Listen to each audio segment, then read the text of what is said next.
Welcome to Vision Commerce Classes. और आज हम 11th क्लास का चैप्टर 4 पढ़ने जा रहे हैं। चैप्टर 4 है general, book of original record. और इस चैप्टर 4 बहुत ही इम्पोर्टेंट है।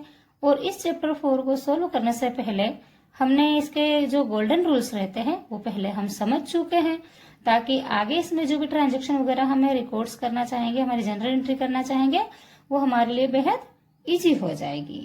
तो यहाँ पर ये चैप्टर 4 बहुत इंपॉर्टेंट है। टेलीकोर्स वगैरह कुछ भी करने आप जाएंगे तो उसमें सबसे पहले आपको यही सिखाया जाएगा।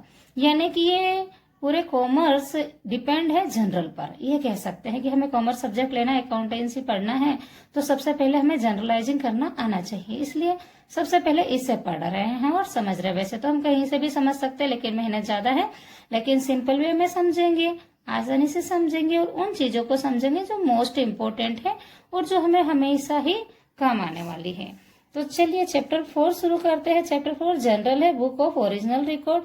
इसमें सबसे पहले रोनाल्ड की जो डेफिनेशन दी गई है, ये डेफिनेशन को आपको याद कर लेना है। आप यहाँ से भी एक डेफिनेशन लिख सकते हैं। जब भी meaning and definition of general करें, आपसे पूछा जाए तो आप यहाँ से बता सकते हैं कि what is mean by journal. तो journal is the book of original record in which a businessman entered all his daily transaction। जो जनरल होती है वो मुख्य एक मेन बही रहती है, ऐसी बुक रहती है जिसमें जो बिजनेसमैन रहता है वो अपने डेली की जो ट्रांजेक्शन है, रोज की जो लेन देन, सौदे, ट्रांजेक्शन मीन सौदा होता है, सौदे होते हैं, उनको तुरंत इमीडिएटली जिसमें लिख लेता है। That wise it show which account is debited and which one is credited. और ये क्या शो करती है कि कौन सा हमारा जो खाता है, अकाउंट है, वो डेबिट किया गया है और कौन सा क्रेडिट किया गया है। तो ये रोनाल्ड्स के जो है यहाँ पर साइंटिफिक है, उनकी बनाई गई ये डेफिनेशन है। आप इसको याद कर सकते हैं और लिख सकते हैं। नेक्स्ट है मेमोरेबल टर्म। कुछ ऐसे शब्द, ऐसे वर्ड जिन्हें हमेशा आपको मेमोरी में रखना है, याद रखना है, जो हमारे इस सब्जेक्ट में हमें हमेशा काम आने वाले हैं और जिनके बिना हम आगे नहीं बढ़ पाएंगे, है ना। सबसे पहले दिया है ओरिजिनल रिकॉर्ड। ओरिजिनल रिकॉर्ड का मतलब सौदा होते ही उसे किसी भी बुक में लिख लेना, कहीं भी किसी भी बुक में लिख लेना, है ना, तुरंत वो ओरिजिनल रिकॉर्ड रहता है। Record the business transaction in a book the moment it take place, है ना, सही स्थान पर। फिर आती है second memorandum book. Memorandum book नाम से ही मेमोरेंडम बुक है, स्मरण बही, याद रखने के उद्देश्य से जिस बुक्स में जो ट्रांजेक्शन होते हैं प्राइमरी, तो उन्हें तुरंत लिख लेना, इमीडिएटली रिकॉर्ड कर लेना, वो क्या कहलाती है, मेमोरेंडम बुक। और as now as rough book, उसे हम एक रफ कॉपी के द्वारा भी जानते हैं। जैसे टीचर्स हमको पढ़ा रहे हैं स्कूल में हमारे, और कुछ ऐसे पॉइंट्स आते हैं, कुछ चीजें आती हैं जो हम भूल ना जाए, इसलिए हम तुरंत कुछ स्टूडेंट्स की आदत है कि टीचर पढ़ा रहे हैं और वो लिख रहे हैं। क्यों लिख रहे हैं? ताकि वो भूल ना जाए, उन्हें याद रखे। सेम ऐसा ही बिजनेसमैन जब अपने बिजनेस ट्रांजेक्शन करता है, लेन देन करता है, तो कोई छूट ना जाए, कोई ट्रांजेक्शन छूट ना जाए, उसके हिसाब में गड़बड़ी ना आए, कुछ मिस्टेक ना आए, कुछ एरर्स ना आए, है ना। तो उसे याद रखने के लिए तुरंत जिस बुक में वो अपने ट्रांजेक्शन को लिखता है, रिकॉर्ड करता है, वो क्या कहलाती है, मेमोरेंडम बुक। आगे आ रही है जनरल। जनरल जैसे कि चैप्टर का नाम ही है journal, principal book of primary record in which is businessman entered all his transaction that wise in a chronological order in the debit and credit side along with transaction as per principle of double entry system। as per principle of double entry system, दोहरा लेखा प्रणाली के नियमों के सिद्धांतों का पालन करते हुए जिस पुस्तक में जो बिजनेसमैन के जो ट्रांजेक्शन होते हैं, जो ट्रांजेक्शन मतलब जो सौदे, जो लेन देन रहता है बिजनेसमैन जो करता है, वो दैट वाइज जो तारीख रहती है उसी के अनुसार क्रोनोलॉजिकल ऑर्डर, मतलब दैट वाइज, है ना, तिथिवार से। क्रोनोलॉजिकल ऑर्डर मतलब तिथिवार से जिनमें लिखा जाता है और कौन सा अकाउंट डेबिट हो रहा है और कौन सा क्रेडिट है, ये सब डबल एंट्री सिस्टम के जो प्रिंसिपल्स रहते हैं उनको फॉलो करके लिखा जाता है जिस पुस्तक में, वो जनरल कहलाती है। नेक्स्ट आ रहा है हमारा journalising. Journalising the process of the recording transaction in journal. Journal में जो सौदे होते हैं उनको लिखने की जो प्रोसेस रहती है उसे हम जनरलाइजिंग से जानते हैं। नेक्स्ट आ रहा है casting and carry forward. Casting and carry forward, total करना और आगे बढ़ाना, कैरी फॉरवर्ड करना मतलब नेक्स्ट पेज पर आगे बढ़ाना। When total of the debit side and credit side of each page, जितना भी टोटल रहता है डेबिट साइड और क्रेडिट साइड के हर एक पेज का, each page of journal is draw and carry forward to next page, उसे ड्रॉ करना और कैरी फॉरवर्ड कहाँ करना, नेक्स्ट पेज पर, अगले पेज पर उसे आगे बढ़ाना। It is called casting and carry forward. आगे आ रहा है नरेशन। नरेशन मीन्स जो भी ट्रांजेक्शन हुआ उसको शॉर्ट फॉर्म में उसका एक नैरो नरेशन लिखना, ताकि जो भी ट्रांजेक्शन है उसका नॉलेज रहे हमेशा। तो short description of the transaction enter in journal indicated as to why and which account is debited and credited. कौन सा अकाउंट डेबिटेड किया गया और कौन सा अकाउंट क्रेडिटेड किया गया है, उसे किसमें, शॉर्ट फॉर्म में डिस्क्रिप्शन के रूप में लिख लेना है, नरेशन कहलाता है ब्रैकेट के अंदर। नेक्स्ट आ रहा है compound journal entry. When two और more similar account are record in the debit और credit on at one time as one single journal entry set of the aspect entered for it is called compound journal entry. Means ये कह रहे हैं कि general प्रविष्टि जो है एक ही डेट जो रहती है और एक ही डेट को एक ही टाइप्स के जो अकाउंट्स रहते हैं एक ही प्रकार के, वो बार बार डेबिट और क्रेडिट करने के स्थान पर एक ही बार उसे डेबिट या एक ही स्थान पर उसे क्रेडिट कर देना कंपाउंड जनरल एंट्री कहलाता है। नेक्स्ट आ रहा है transaction with bank. Transaction of businessman with his bank, यानी कि बिजनेसमैन और उसकी बैंक के साथ उसका जो ट्रांजेक्शन, जो लेन देन होता है, उसके लिए जो जनरल एंट्री की जाती है उसे क्या कहते हैं, ट्रांजेक्शन विथ बैंक। जैसे उसे किसी को सैलरी देना है तो सैलरी कैश ना देते हुए उसने चेक दे दिया, किसी को बिल पेमेंट करना है कैश ना देते हुए उसने माल परचेज किया और उसके लिए नगद रोकड़ कैश ना देते हुए चेक दे दिया, तो वो क्या ट्रांजेक्शन हुआ, किसके साथ ट्रांजेक्शन हुआ, बैंक के साथ। सेम ऐसे ही बैंक में पैसा जमा करना, निकालना, ये सारी चीजें ट्रांजेक्शन कहलाती है बैंक के साथ। तो ट्रांजेक्शन विथ बैंक। इसके बाद में आपका आता है capital account. Capital account means सबसे पहले कैपिटल को समझ लो, the account in which is entered the capital both by the businessman in the form of the cash, goods and assets.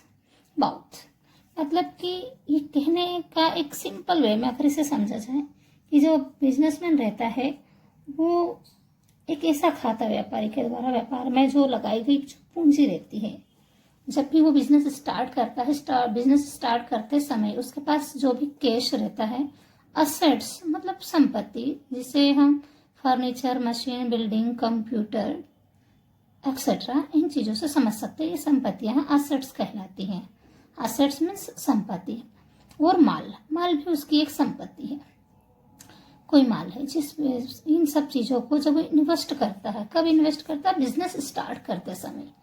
कोई भी बिजनेसमैन बिजनेस स्टार्ट करते समय अपने बिजनेस में जो भी असेट्स, गुड्स मतलब माल और कैश मतलब रोकड़ जब इन्वेस्ट करता है उसको स्टार्ट करते समय, वो क्या कहलाता है, उसके कैपिटल कहलाता है। तो हम जब नॉर्मली अभी जनरल एंट्री भी करेंगे तो उसमें हमारा ट्रांजेक्शन, फर्स्ट ट्रांजेक्शन यही आएगा कि राम, श्याम, रहीम, कोई भी A to Z जो भी नाम देंगे, started business with cash, goods and furniture. तो वहां पर हमारे जो ट्रांजेक्शन होंगे वो सेम ऐसे ही होंगे, cash account debit, goods account debit, furniture account debit to capital. मतलब वो क्या है, उसका इन्वेस्टमेंट है, वो क्या है, कैपिटल है। जो भी इन्वेस्ट किया वो उसकी पूंजी के रूप में रहेगा बिजनेस में। तो कैपिटल अकाउंट क्या होता है, उसका पर्सनल अकाउंट रहता है, क्योंकि वो उसमें बिजनेस स्टार्ट करते समय जो भी पैसा, माल या संपत्ति उसमें लगा रहा है वो उसकी पूंजी है, और वो खाता कौन सा है, पूंजी खाता, जिसे हम कैपिटल अकाउंट से जानते हैं। नेक्स्ट है drawing account. The account in the which are recorded the cash and goods withdraw by the proprietor of business for his own use. His own use यहाँ पर मेन चीज है, हिज वन यूज मीन्स अपने personal use के लिए, उसके स्वयं के लिए, उसके घर के लिए, उसकी निजी आवश्यकताओं के लिए जो भी माल या पैसा या संपत्ति अपने बिजनेस से, अपने व्यापार व्यवसाय से निकालता है, वो स्वयं बिजनेस के उपयोग के लिए नहीं, स्वयं के उपयोग के लिए, उनके घर के लिए, है ना, तो वो क्या कहलाता है, उसका ड्राइंग कहलाती है वो। और उस प्रकार का खाते का जहां लेखा किया जाता है, जहां रिकॉर्ड किया जाता है उन चीजों को, क्या क्या उसने विड्रॉ किया है, वो सब क्या हो जाता है, उसका ड्राइंग अकाउंट बन जाता है। तो ड्राइंग कैपिटल मतलब जब उसने बिजनेस स्टार्ट किया तब जो पैसा, कैश और एसेट्स उसने बिजनेस में लगाई, और ड्राइंग अकाउंट मतलब बिजनेस से उसने उसके घर के लिए, उसके स्वयं के पर्सनल यूज के लिए जो भी चीजें विड्रॉ की है, विड्रॉ करना मतलब निकालना, अपने बिजनेस से निकाली है, वो उसकी ड्राइंग कहलाती है। नेक्स्ट है परचेस अकाउंट। आपका परचेस मतलब खरीदना होता है। परचेस मीन्स क्या होता है, खरीदना, कोई भी वस्तु, एसेट, संपत्ति, कोई भी उसने कुछ भी खरीदा, माल वगैरह, तो उसको क्या कहते हैं, परचेस करना। और उस खरीदी हुई चीज का रिकॉर्ड जहां किया जाता है जिस अकाउंट में, वो उसका परचेस अकाउंट कहलाता है, जिस खाते में उसे लिखा जाता है। परचेस को परचेस अकाउंट में लिखेंगे, सेल्स को सेल्स अकाउंट में लिखेंगे। The account in which are recorded all the cash purchase and credit purchase, एक ऐसा खाता जिसमें उसकी सारी नगद खरीदी और उधार, कैश मतलब नगद, क्रेडिट मतलब उधार, जो भी नगद या उधार उसने परचेस की है उसको रिकॉर्ड किया जाता है, वो क्या कहलाता है, हमारा परचेस अकाउंट। एंड नेक्स्ट आ रहा है सेल्स अकाउंट। परचेस का जस्ट अपोजिट क्या होता है, सेल्स होता है। परचेस मतलब खरीदना, आप हिंदी में लिख के रख सकते हैं, आपके लिए नए वर्ड आ रहे हैं।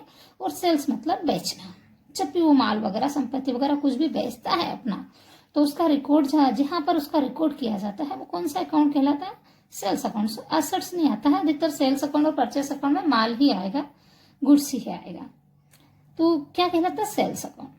The account in which are recorded all the cash sales and credit sales, जितने भी नकद और उधार विक्रय उसका जो रहता है उसको जिस अकाउंट में वो रिकॉर्ड करता है, वो रिकॉर्ड जिस अकाउंट में वो रिकॉर्ड करता है वो क्या कहलाता है, सेल्स।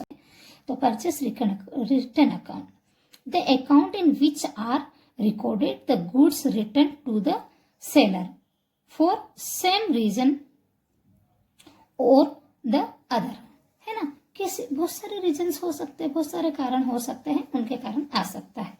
सेम उसी के जैसा सेल्स रिटर्न, हमने भी माल खरीदा है, सॉरी हमने माल बेचा है, हमने जो परचेस किया है वो लौटा दिया, तो परचेस रिटर्न हो गई। जो सेल्स किया है मतलब हमने बेचा है, वो वापस हमारे पास रिटर्न आ गया, सेम रीजन, सेम कारण आ सकते हैं इसके भी। The account in which are recorded the goods return by the customer for same reason और द अदर, कोई भी कारण हो सकता है रिटर्न करने का। बहुत सारे केसेस अभी मैंने बताया, उसके अलावा भी कुछ केसेस हो सकते हैं। आई थिंक ये जो मेमोरेबल टर्म है आपको समझ में आई होगी। ये मेमोरेबल टर्म, इन सबको मैंने हिंदी में एक्सप्लेन किया है और इनको समझाया है, क्योंकि आपके लिए सारे वर्ड नए हैं।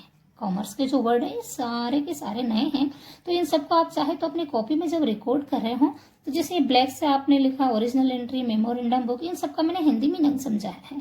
जनरल, जनरलाइजिंग, ये तो नॉर्मल है, इंग्लिश में भी ये जनरलाइजिंग पंजी प्रविष्टि, उसकी आपको रिक्वायरमेंट नहीं। लेकिन यहाँ पर ये कि जो आपका परचेस है, सेल्स है, परचेस रिटर्न, सेल्स रिटर्न, कुछ ऐसा वर्ड है जो आप हिंदी में जानते हैं और उनका इंग्लिश वर्डिंग में आपको कहीं प्रॉब्लम जा रही, तो आप अपनी कॉपी में उसको पेंसिल से हिंदी में लिख सकते हैं, समझने के लिए अपनी बुक में हिंदी में लिख सकते हैं कि इसका मीनिंग क्या होता है। आई होप आपको समझ में आया होगा, और कोई भी कुछ प्रॉब्लम हो तो आप मुझसे पूछ सकते हैं। Hello everyone, how are you, welcome to Vision Commerce Classes. और आज हम 11th का 4th चैप्टर पढ़ने जा रहे हैं, जनरल एंट्री, जनरलाइजिंग, जिससे हम बुक ऑफ ओरिजिनल रिकॉर्ड से भी जानते हैं। इसमें कुछ क्वेश्चंस मैंने निकाले हैं समझाने के हिसाब से थ्योरिकल, और वो बोर्ड पर आपको लिखे हैं, साथ में इनकी पिक भी ऐड कर दी जाएगी कि क्या है, आपको जैसे भी इसकी रिक्वायरमेंट रहेगी उस तरह से आपको पहुंचा दिया जाएगा।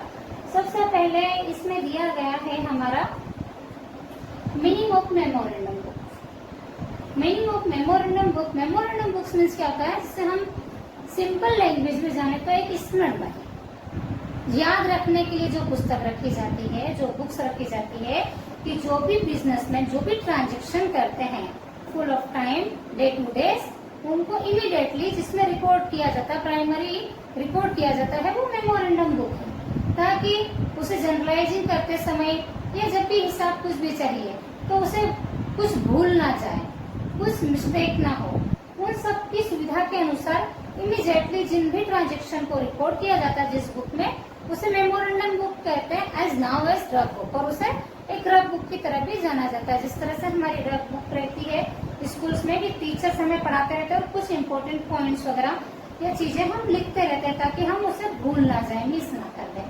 ठीक वैसे ही मेमोरेंडम बुक होती है बिजनेसमैन के पास, और अधिकतर ये बुक्स उन बिजनेसमैनों के लिए उपयोगी है जिनके यहाँ बहुत ज्यादा क्वांटिटी में, लार्ज क्वांटिटी में ट्रांजेक्शन होते रहते हैं पूरा दिन। तो किस पर्सन को उन्होंने क्रेडिट सेल्स किया, कितना क्रेडिट परचेज किया, कितना लेना है, कितना कैश रिसीव हो चुका है, कितना लेना बाकी है, उन सबको रिकॉर्ड करने के लिए सबसे पहले तुरंत जैसे ही ट्रांजेक्शन होता है तुरंत उसे रिकॉर्ड कर लिया जाता है। क्यों रिकॉर्ड कर लिया जाता है? ताकि याद रहे मेमोरी में हमारी वो चीज रहे, इसे मेमोरेंडम बुक कहा जाता है। याद रखने के उद्देश्य से जिस बुक में प्राइमरी तुरंत इमीडिएटली जो भी ट्रांजेक्शन होते हैं उन्हें तुरंत लिख लिया जाता है, रिकॉर्ड कर लिया जाता है, वो बुक क्या कहलाती है? Memorandum book. और उस बुक को हम कैसे जानते हैं? As now as rough book. तो चलिए थर्ड क्वेश्चन को समझते हैं, और हमारा थर्ड क्वेश्चन बनता है discuss the object of preparing general. Journal को प्रिपेयर करने के क्या उद्देश्य होता है? जनरल को क्यों प्रिपेयर किया जाता है? किस उद्देश्य से प्रिपेयर किया जाता है? इसके ऑब्जेक्ट्स में फर्स्ट है convenience of posting in ledger. जब जनरल बनती है, जनरल तैयार की जाती है, डेट वाइज की जाती है, पर डे के जितने भी ट्रांजेक्शन होते हैं वो इमीडिएटली इसमें लिखे जाते हैं। देन जनरल से लेजर में उसकी पोस्टिंग की जाती है। तो ये सबसे ज्यादा सुविधा देती है हमें पोस्टिंग करने में, और पोस्टिंग करने में कोई प्रॉब्लम नहीं आती है। तो ये convenience of posting in ledger, journal से जो लेजर में पोस्टिंग की जाती है उसमें हमें सुविधा प्रदान करती है। सेकंड बता रहा है narration of each transaction. General entry करते वक्त जितने भी ट्रांजेक्शन होते हैं, डे पर डे जितने भी, एवरी ईच ट्रांजेक्शन का एक नेरो शॉर्ट नरेशन लिखा जाता है।